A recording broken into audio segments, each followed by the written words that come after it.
Segunda turno.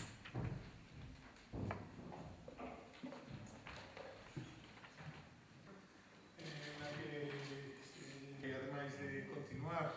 co impulso das iniciativas que pensamos, temos ocasión de analizar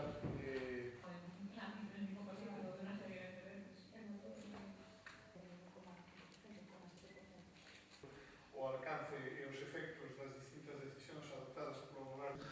Hemos de recoñecer que estamos ante unhas decisións, primeiro, que teñen en conta a realidade das administracións e das facendas territoriais que van polo bon camiño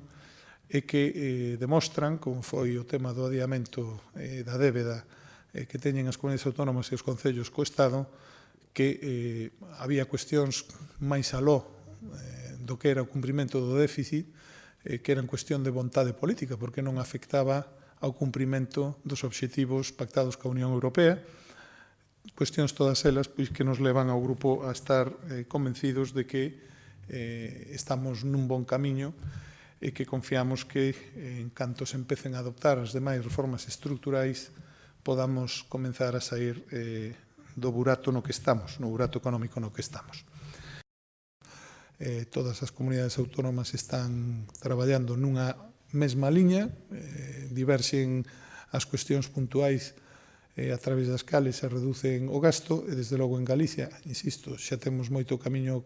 feito, pero tamén é certo que se a situación sigue sendo tan complicada, pois haberá que tomar decisións adicionais que esperamos que, como a todo agora, non afecten ao que o mantemento do núcleo duro do estado de benestar, aínda que conleven, como é lóxico e como é natural, pois maiores esforzos, maiores sacrificios, unha petición, polo menos temporal, ata que a situación se arranxe, de maiores